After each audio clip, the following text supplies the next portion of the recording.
मंडळी, मी काहीही बोलण्याच्या आधी दोन ओळी इथे सांगितल्या पाहिजेत. हो कहीं पीड़ पर्वत सी पिघलनी चाहिए, हो कहीं पीड़ पर्वत सी पिघलनी चाहिए, इस हिमालय से फिर से नई गंगा निकलनी चाहिए. अब तो दीवार भी पर्दों की तरह हिलने लगी है, शर्त है कि बुनियाद हिलनी चाहिए. हर गांव, हर नगर, हर डगर, हर शहर, हर गांव, हर नगर, हर शहर, हर डगर, लाश भी हाथ लहराती निकलनी चाहिए. सिर्फ हंगामा खड़ा करना मेरा मकसद नहीं है, मेरी कोशिश है कि ये सूरत बदलनी चाहिए, ये सूरत बदलनी चाहिए. दादा हो, मागच्या दीड महिन्यापासून मी सातत्यानं एक भूमिका मांडते आणि भूमिका मांडते ती महाराष्ट्राच्या हिताची, महाराष्ट्रातल्या तरुणाईच्या हिताची. हा महाराष्ट्र ड्रग्ज मुक्त झाला पाहिजे, हा महाराष्ट्र नशामुक्त झाला पाहिजे. आज विजयादशमीचा दिवस आहे आणि आजच्याच दिवशी सद्गुणांनी दुर्गुणांवर मात करण्याचा दिवस म्हणून एक संकल्प करण्यासाठी म्हणून मी उभी आहे. महाराष्ट्राचा उडता पंजाब होऊ नये ही अपेक्षा घेऊन आम्ही सातत्यानं एक भूमिका मांडण्याचा प्रयत्न करत आहोत. पण काय परिस्थिती आहे, मी आपल्याला जरा आकडेवारी आधी सांगितली पाहिजे आणि पुन्हा बोललो पाहिजे. 10 ऑक्टोबरला नाशिकमध्ये 300 कोटीचा एमडी ड्रगचा साठा सापडला. 16 ऑक्टोबरला सोलापूरमध्ये 16 कोटीचा एमडी ड्रगचा साठा सापडला.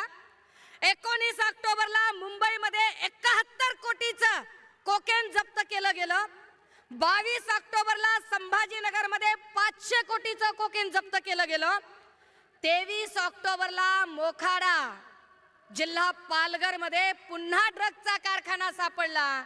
आता येताना एक बातमी बघितली की ड्रगचा नष्ट करण्यासाठी मुळा नदीच्या पात्रातच सोडण्याचा प्रयत्न झाला. काय ड्रगची परिस्थिती आहे. मी जेव्हा हे सगळं बोलते त्यावेळेला महाराष्ट्रातल्या कुठल्याही लेकीला, बहिणीला, आईला, पत्नीला, जिला जिला वाटतं की आपल्या घरामध्ये व्यसन नसलं पाहिजे, आपला भाऊ, आपला नवरा, आपला बाप, आपला लेक कुठल्याही व्यसनाच्या अधीन नाही गेला पाहिजे, व्यसनामुळे कुठलाही कुटुंब उद्ध्वस्त नाही झालं पाहिजे, तो प्रत्येक जण माझ्या भूमिकेशी सहमत असेल, तो प्रत्येक जण ही भूमिका मान्य करेल. काय भूमिका मांडतोय आम्ही? आम्ही साधी भूमिका मांडली की अरे दादा, अरे नाशिकला जर एवढा शेकडो कोटीचा ड्रग सापडतो तर नाशिकचा पालकमंत्री काय गोट्या खेळत होता का? आम्ही भूमिका मांडतोय, आम्ही भूमिका मांडतोय की एक्साईजचा मंत्री काय करतो, काय चाललेलं असतं पुण्यातल्या एसपीचं. आणि हे सगळे प्रश्न विचारले की मंत्री धमकावतात, घाबरवतात आणि म्हणतात काय, आम्ही तुमच्यावर अब्रू नुकसानीचा दावा करू, आम्ही नोटीस पाठवू, आम्ही हे करू, आम्ही ते करू. मी माध्यमांच्या समोर सांगितलं पाहिजे, 10 दिवसापासून मला नोटीस पाठवली म्हणणारे लोक अंधारातून माझ्याशी मांडिवली करण्याची भाषा करतात. नावं घ्यायची आहेत का? नाशिक मधला अमन परदेशी फोन करतो पुण्यातल्या नलिनी वायाळला, पुण्यातली नलिनी वायाळ फोन करते कुणीतरी गोगावलेला, गोगावले पोचतात माझ्या जवळच्या जठार पर्यंत, दबाव आणतात, घाबरवतात आणि सांगतात की आम्ही अब्रू नुकसानी. अरे मीडियात एक बोलता, इकडे एक बोलता, खरं काय खोटं काय? आणि ह्यांनी माझ्यावर अब्रू नुकसानीचा दावा टाकायचा. ह्यांनी महाराष्ट्राच्या अब्रूची ज्यांना चाड नाही त्यांनी, अरे वाया सुरत गुवाहाटी जाताना कुठं होती महाराष्ट्राची अब्रू, कुठं टांगली होती? हा, अरे या बीड जिल्ह्यामध्ये आष्टी वाळुंजला एका पारधी समूहातल्या मायमाऊलीच्या पदराला हात घालताना तिच्या अब्रूची किंमत तुम्हाला काहीच वाटली नाही का? तुम्ही सांगणार अब्रू बद्दल आमच्या गावाकडे एक म्हण आहे दादा हो, मला नाही आबरून मी कशाला घाबरू. अरे ह्यांना आबरू असेल तर हे बोलतील ना, आणि मग आबरू नुकसानीचे दावे टाकतील ना. बरं त्यातूनही पुढे मग हे धमकावत राहतात. मी प्रश्न विचारते गृहमंत्र्यांना, तर गृहमंत्री देवेंद्रजी पुन्हा दटावतात आणि ते असं सांगतात की आवाज बंद होतील, याव करेन त्याव करेन, मुखवटे बाहेर येतील, ललित पाटील कुणाचा होता. अरे वा, अहो गृहमंत्री साहेब तुम्हाला प्रश्न काय विचारलाय आम्ही? अहो आमच्या पक्षातल्या माणसांवर पण तुम्ही खोटे नाटे गुन्हे करून टाकलंच की त्यांना आत. मग ललित पाटील आमचा होता अशी मखलाशी करत लपवताय कुणाला? तो आमच्या संघटनेचा पदाधिकारी कधीच नव्हता, कुठल्याच वेळेला नव्हता. पण गृहमंत्री महोदय देवेंद्र फडणवीस साहेब कायद्याच्या चौकटीत राहून तुम्हाला प्रश्न विचारला आणि तुम्ही त्या प्रश्नाला सगळ्या पत्रकार परिषदेत बगल दिली. शिवतीर्थावरून पुन्हा तुम्हाला प्रश्न विचारते की गृहमंत्री म्हणून ललित पाटीलला गेली 9 महिने असा कोणता आजार होता म्हणून तुम्ही त्याला दवाखान्यात ठेवला? माझ्या माहितीप्रमाणे बाईचं गरोदरपण सोडलं, बाईचं गरोदरपण सोडलं तर 9 महिने कुठल्याच गोष्टीला लागत नाहीत.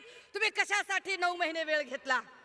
कारागृह अधीक्षिका स्वाती साठे यांनी कुणाच्या सांगण्यावरून त्याला पाठवला होता? मेडिकल सुपरिटेंडेंट अजय टावरे त्यावेळेला काय करत होता? अजय टावरे मेडिकल सुपरिटेंडेंट हा किडनी रॅकेटचा प्रमुख आरोपी, हा तिथे काय करत होता? माझ्याकडे माहितीचा साठा आहे, बात निकलेगी तो दूर तलक जाएगी. मी पुन्हा सांगते, इथे पक्षाचा प्रश्नच नाहीये. पक्ष, संघटना, जात, धर्म हे सगळं बाजूला ठेवा, पण महाराष्ट्रातला तरुण व्यसनाधीन झाला नाही पाहिजे ही भूमिका आम्ही घेतोय. आणि ही भूमिका मी एक आई म्हणून, एक शिक्षिका म्हणून घेतेय. तर मला घाबरवायला पुन्हा देवेंद्रजी अजून काही लोकांना पुढे करतात. खरं तर देवेंद्रजींना लोक चाणक्य म्हणतात बरं का. मला काही ते चाणक्य अजिबात वाटत नाही. आईला अहो चाणक्य म्हणजे माणसं घडवणारा असतोय हो. चाणक्यानं माणसं घडवायची असतात. उदाहरणार्थ बघा तुम्ही, समजा पवार साहेब आहेत. पवार साहेबांनी कुणाला घडवलं? प्रफुल्ल पटेल असतील, हसन मुश्रीफ असतील, वळसे पाटील असतील, दस्तूर खुद्द अजितदादा असतील, त्यांना घडवलं. वंदनीय बाळासाहेबांनी कुणाला घडवलं? आढळराव पाटील असतील, चंद्रकांत खैरे साहेब असतील, अनिल देसाईजी असतील, भास्कर जाधव असतील, संजय राऊत साहेब असतील, अरविंद सावंतजी असतील, अगदी आमचे पक्षप्रमुख सन्मान्य उद्धव साहेब असतील, या सगळ्यांना घडवलं. देवेंद्रजी तुम्ही कुणाला घडवलं? देवेंद्रजींनी कुणालाच घडवलं नाही, देवेंद्रजींनी फक्त जमवलं. देवेंद्रजी एका मोठ्या महाशक्तीचे महानेते आहात तुम्ही, पण तुम्ही माणसं संपवली. तुमच्याकडे बोलायला नेते नाहीत. कारण विनोद तावडे असतील, पंकजा मुंडे असतील, एकनाथ खडसे असतील, असे अनेक नेते तुम्ही संपवले.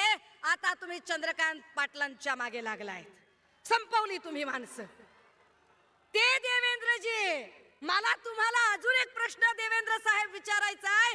अहो तुमची एवढी मोठी महाशक्ती आहे, तुमचं संघटन फार मोठं आहे, दिल्ली पासून गल्ली पर्यंत तुमचीच सत्ता आहे. तुमच्याकडे जिल्हा आघाडी, महिला आघाडी, युवा आघाडी, 12 भानगडी, बूथ प्रमुख, पन्ना प्रमुख, सगळं आहे. भाऊ, अहो देवा भाऊ, सगळं जर तुमच्याकडे एवढं आहे तरी बी शिवसेनेतून, राष्ट्रवादीतून उचलेगिरी कशापायी करतायत ते सांगा. का करताय? जर तुमचा एवढा मोठा पक्ष, एवढी मोठी संघटना आहे, तर आमच्याकडचा रेडीमेड होलसेलचा माल तुम्ही उचलता. तुम्ही कसले चाणक्य. पण असो, मला घाबरवण्यासाठी मग देवेंद्र भाऊंनी, नेते तर बोलायला नाहीत त्यांच्याकडे कारण त्यांनी ते संपवले, मग त्यांनी त्यांची बार्किंग ब्रिगेड काढली. ही बार्किंग ब्रिगेड फार भारी आहे. हे असे छो म्हणले की उभे राहतात. या बार्किंग ब्रिगेड मधला एक मराठी पुढे आला आणि म्हणाला, हम उसका महुआ मोइत्रा करेंगे. अरे मला सन्मान वाटला मला महुआ मोइत्रा म्हणल्यावर. परंतु बार्किंग ब्रिगेड मधला हा मराठी माणूस देवेंद्र फडणवीस साहेब तुम्ही महाराष्ट्र नासवलाय. कारण महाराष्ट्रात राहून महाराष्ट्राचं खाऊन महाराष्ट्रातल्या लेकी बाळींना धमकावण्याची हिम्मत एका अमराठी माणसामध्ये तुमच्यामुळे येते. तुम्ही केलं हे पाप. परंतु देवेंद्र भाऊ, तुमच्या त्या सगळ्या बार्किंग ब्रिगेडला एकदा समजावून सांगा, सुषमा अंधारे म्हणजे शिस्तीत राहा बेट्या, उडू नको ज्यादा, मी अंगार भंगार नाही र. चळवळीतनं आलेली पोरगी आहे, बाबासाहेबांचं बाळकडू घेऊन आलेली आहे. कदाचित तुम्ही आणि तुमच्या बार्किंग ब्रिगेडने आतापर्यंत तुम्ही आमदाराला नडला असाल, खासदाराला नडला असाल, जहागीरदाराला नडला असाल, कोट्याधीशाला नडला असाल, अब्जाधीशाला नडला असाल, पण सर्वसामान्य घरातल्या मध्यमवर्गीय महिलेशी तुमची कधी गाठ पडली नसेल.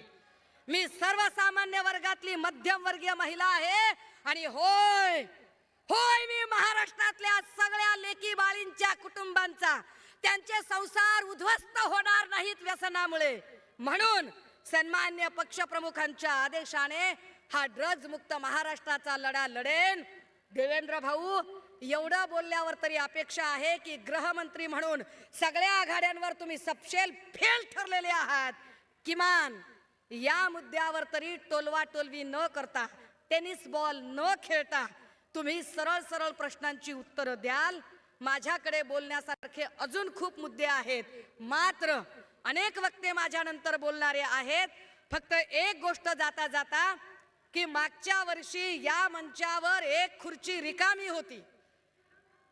ती रिकामी खुर्ची आज सन्माननीय संजय राऊत साहेबांच्या उपस्थितीने इथे चैतन्यमयी झालेली आहे. दादा हो, मागच्या वर्षी आपण राऊत साहेबांच्या आठवणीत गमचे विरकावले होते, गमचे. आज राऊत साहेब असताना एकदा दाखवूया हे राऊत साहेबांच्यासाठी आपण काय आहोत ते. निष्ठेचा वस्तुपाठ असणाऱ्या सन्मान्य संजय राऊत साहेब आणि सन्मान्य पक्षप्रमुख हे सगळेच आमचे आदर्श आहेत.